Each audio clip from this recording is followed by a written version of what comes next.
तव कथामृतं तप्त जीवनं कविभिरीडितं कल्मषापहं श्रवणमङ्गलं श्रीमदाततं भुवि गृह्णन्ति ते भूरिदा जना। परमेश्वर भगवान श्री कृष्ण चैतन्य महाप्रभुर अपार अनुकंपाय अद्यकारे मध्याह्नकाले नित्यधामगत चुनीलाल साहा महोदयेर आत्मार शांति कामनाय ओनारी श्री अंगने ओनारी निर्जान तिथि उपलक्षे आयोजित এই ভাগবতীয় আসরে সমাসীন সম্মানিত সম্মাননীয় বরণীয় স্মরণীয় দৃশ্যমান অদৃশ্যমান বৈষ্ণব মণ্ডলী এবং আমার ভক্তিমতী মাতৃমণ্ডলীয়া প্রত্যেকের শ্রী চরণ কমলে জানাই অগণিত দণ্ডবত প্রণতি এবং গৌর প্রীতি ও শুভেচ্ছা। শুভ মধ্যাহ্ন। আমাদের অধ্যকার আলোচ্য বিষয় যদিও আমরা নির্দিষ্ট করে একটা নিয়ে আলোচনা করব না, ধাপে ধাপে কিছু বিষয় সম্বন্ধে জানবার চেষ্টা করব। যেহেতু নির্জান তিথি বা শ্রাদ্ধ বাসরে হরিদাস নির্জান স্মরণ করতে হয়। আর একটা বিষয় হচ্ছে যে এটা নিয়ে কথা হচ্ছিল একটু আগে, আমাদের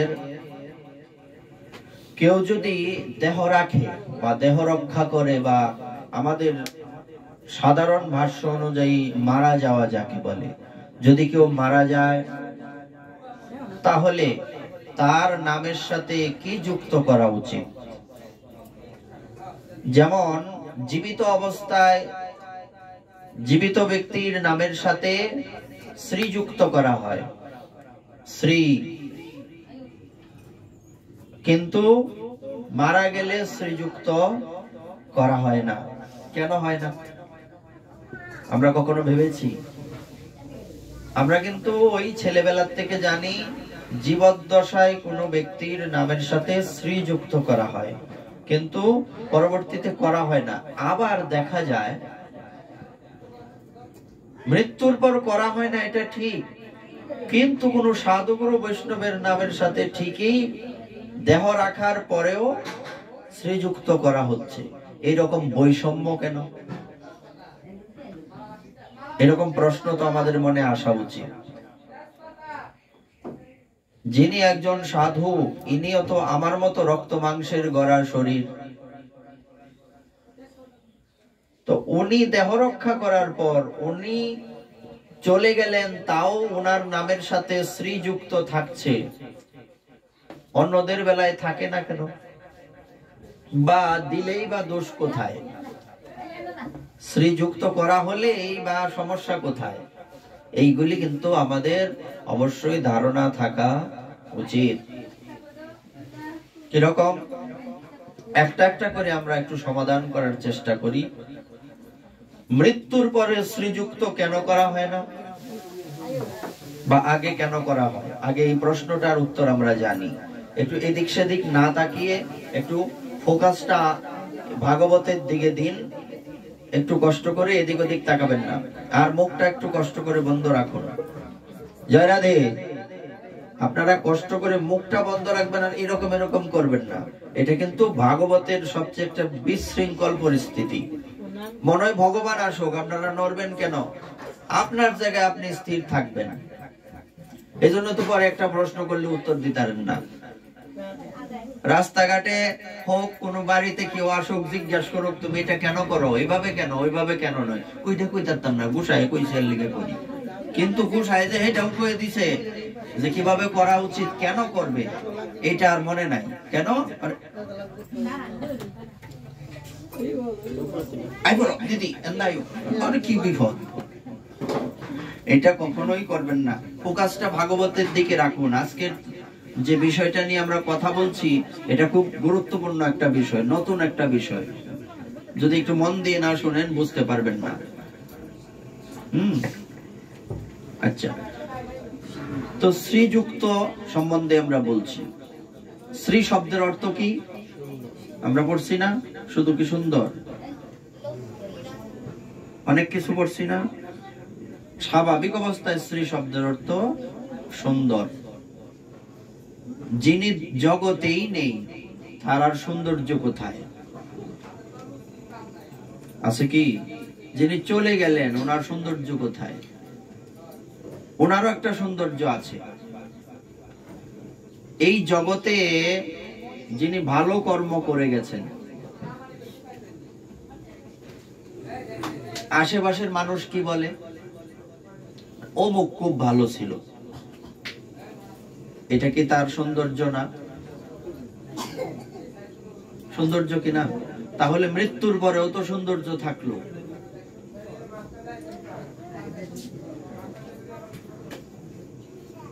আর এই জগতে আমি জন্মগ্রহণ করলাম, আমি পৃথিবীতে বর্তমানে প্রকটিত আছি, আমার কোনো কর্মের জন্য জগতের হানি হচ্ছে, জগতের অমঙ্গল হচ্ছে, আমার নামের সাথে শ্রীটা কি যায়?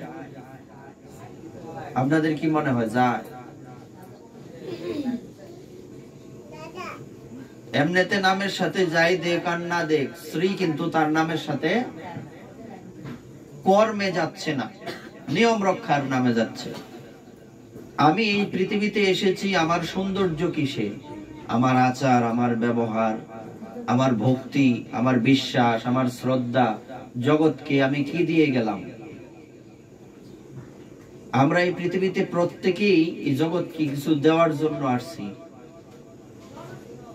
শুধু যারা বৈষ্ণব, যারা এই ভক্তিপথে আছে তারাই খালি প্রচার করবে আর অন্যরা কেউ না, এমনটা না বিষয়টা। অন্যরা কেন বৈষ্ণব হবে না? ভগবান তো আমাদের সবার জন্য সমান।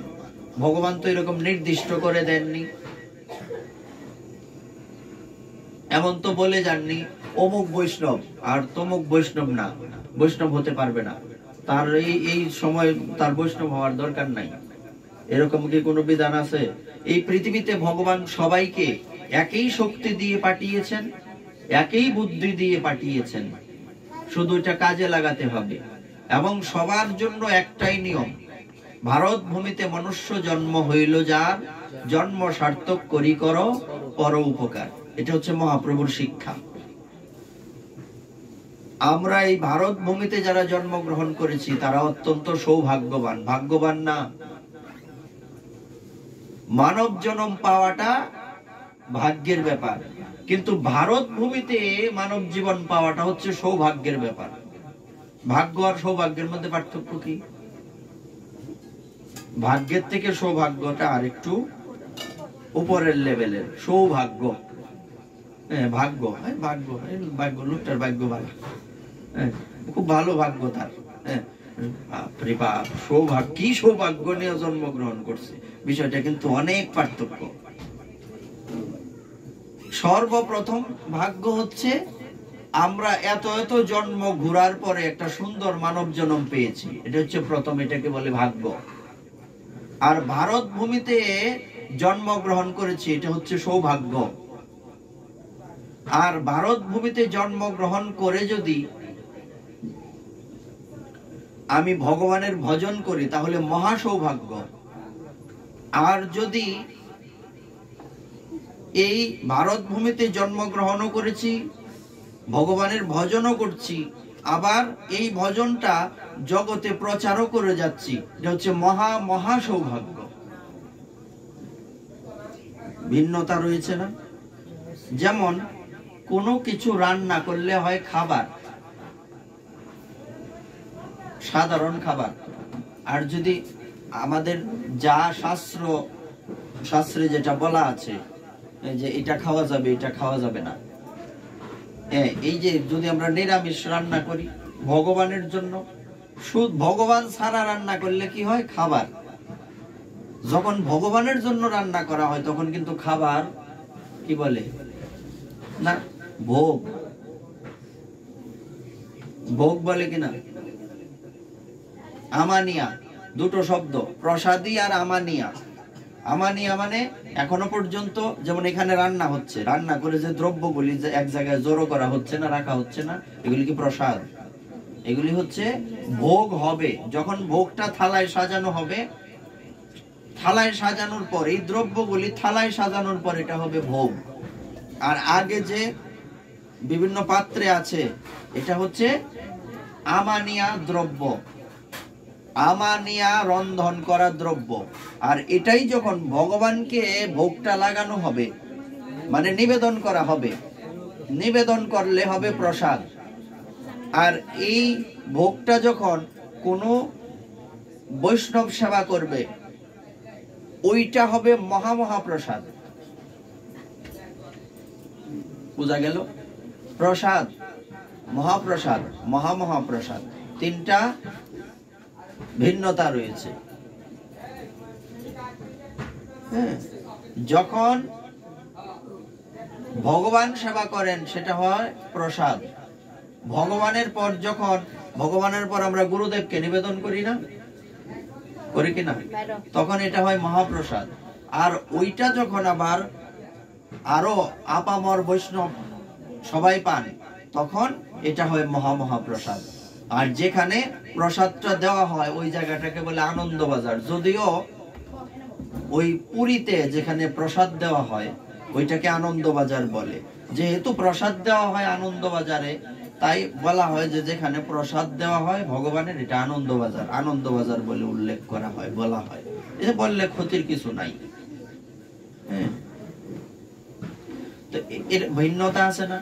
প্রসাদ প্রথমে হচ্ছে দ্রব্য, তারপরে রন্ধন করা আমানিয়া দ্রব্য, তারপর হয় ভোগ, ভোগের পর হয় প্রসাদ, প্রসাদের পরে হয় মহাপ্রসাদ, তারপর হয় মহামহাপ্রসাদ। ভিন্নতা আছে না? এরকম ভিন্নতা রয়েছে। তদ্রূপ আমরা যে পৃথিবীতে এসেছি, আমরা যদি মহাপ্রভুর এই যে বাক্যটা, এই বাণীটা, যে ভারত ভূমিতে মনুষ্য জন্ম হইল যার, জন্ম সার্থক করি কর পর উপকার, এই বাক্যটাকে নিজেদের জীবনে প্রয়োগ করি, তাহলে আমরা ভগবানের নিজজন হতে পারব। যে কথাটা দিয়ে আমরা এই পাঠটা শুরু করেছিলাম, তব কথামৃতম তপ্ত জীবনম, এই শ্লোকের শেষ লাইনটাতে কি বলা হয়েছে? ভুবি গৃণন্তিতে ভুরিদা জনা, শেষ লাইনের লাস্টের দিকটা, দ্বিতীয় লাইনের কি বলা হয়েছে? যারা এই ভাগবত কথা, ভগবানের কথা জগতে প্রচার করে তাদের মতো দাতা শিরোমণি আর পৃথিবীতে নেই। ভুরিদা, আগেও তারা দান করেছেন, এখনো করছেন, পরেও করবেন। পৃথিবীর মধ্যে সর্বশ্রেষ্ঠ দান কি? কিছু কিছু দান রয়েছে যে দানগুলি প্রায় সমান। অন্ন দান, সবচেয়ে বড় দান হচ্ছে বিদ্যা দান। বিদ্যা দানের থেকে শ্রেষ্ঠ আর নাই। কিছু কিছু শাস্ত্রে অন্ন দান, তারপর বিদ্যা দান, এরপরে কন্যা দান, এইসব প্রায় এই পাশাপাশি এই সমান সমান বলা হয়েছে। কিন্তু যদি যুক্তির খাতিরে বলি, পৃথিবীর মধ্যে ভগবত ভক্তি প্রচার করা বা ভগবত ভক্তি সম্বন্ধে কাউকে এই বর্ণনা করা বা তাকে বলা বা তাদেরকে বলা, এর থেকে শ্রেষ্ঠ দান আর পৃথিবীতে হতে পারে না। বিদ্যা দানের মধ্যেও আবার ভিন্নতা আছে। সবকিছুর মধ্যে কিন্তু উত্তম, মধ্যম, কনিষ্ঠ রয়েছে। ওই যে তিনটা ধাপ প্রত্যেক জায়গায় রয়েছে, সত্য, রজতম, তিনটা সব জায়গায় রয়েছে, তিনটা ধাপ সব জায়গায় রয়েছে। এমনি আমরা যে স্কুল কলেজে পড়ি, এটাও তো বিদ্যা, বিদ্যা না? এটাও বিদ্যা। কিন্তু এর থেকে শ্রেষ্ঠ হচ্ছে কৃষ্ণ ভক্তির বিদ্যা। কেন?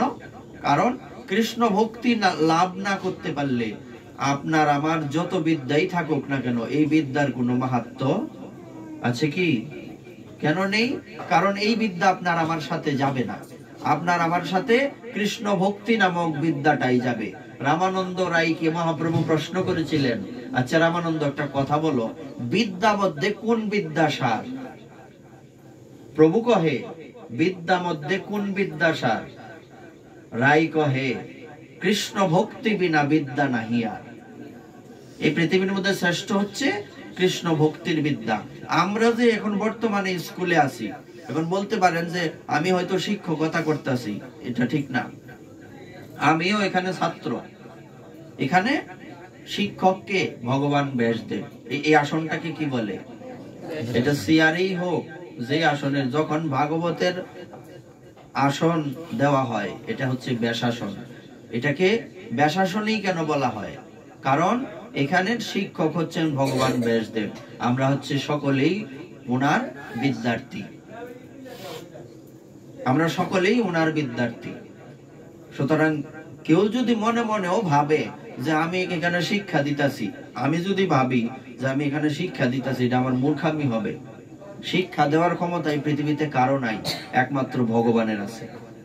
কিন্তু আমরা কি করি? দুই এক অক্ষর জেনেই নিজেদেরকে বড় পণ্ডিত মনে করি আমরা অনেক কিছু জেনে ফেলেছি। এটা কারা জানে? যারা দুই কলম শিখছে, তারাই এই কথা বলবে, ভাববে। আর যারা অনেক জ্ঞানী, তাদের মনে এই ভাবনার সিটে ফোটাও নাই। তারা এই ভাবনা মনে আসবে তো দূরের কথা, অন্য কারো মুখের থেকে যদি শুনে এরা হাসে। কেন? এই পৃথিবীতে বিদ্যা দান একমাত্র ভগবানই করেন, কিন্তু মাধ্যমের অপেক্ষা আছে। গালে ধরবা না, মাধ্যমের অপেক্ষা আছে।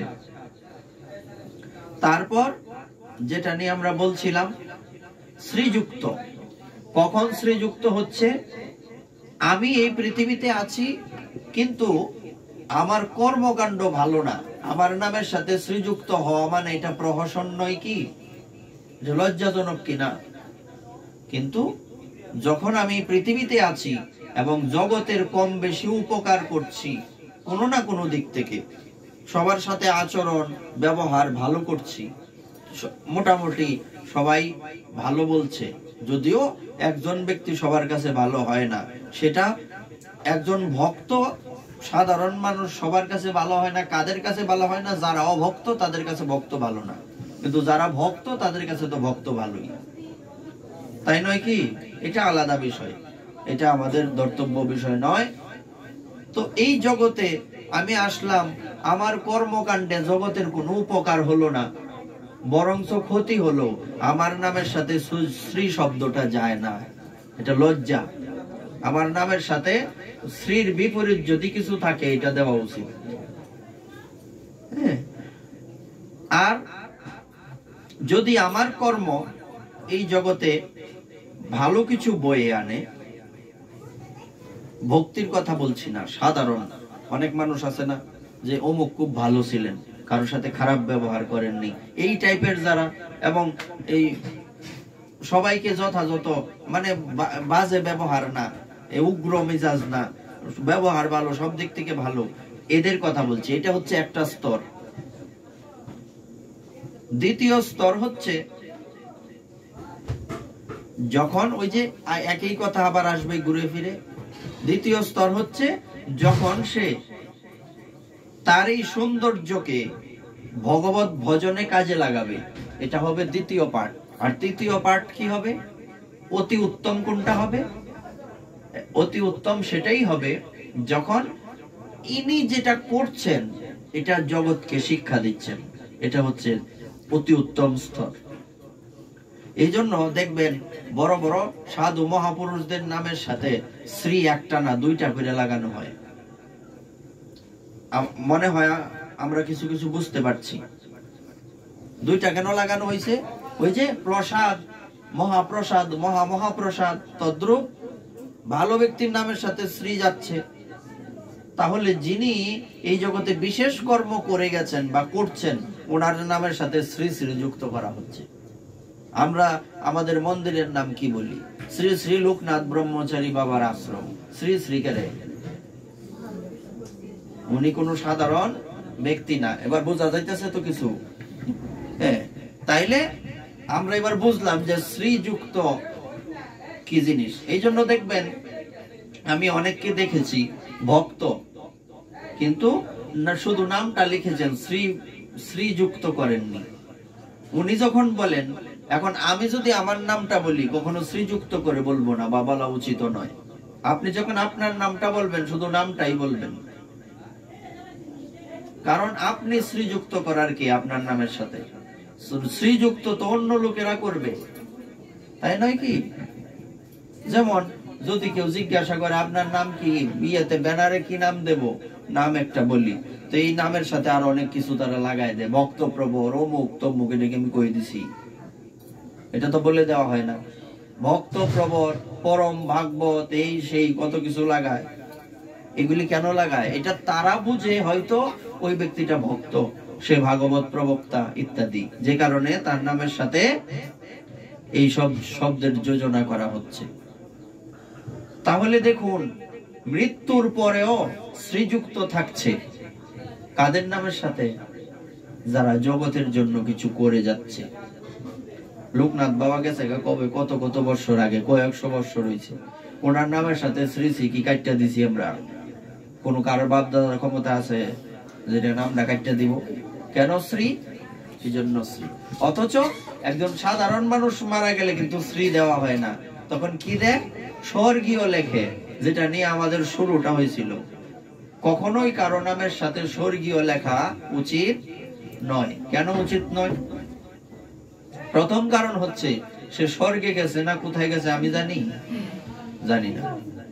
এই জন্য কোনোটাই দেওয়ার অপেক্ষা নাই, শুধু নামটা থাকাই উচিত। তবে একটা বিষয় হচ্ছে, আমরা তো ভগবানের কাছে প্রার্থনা করতে পারি,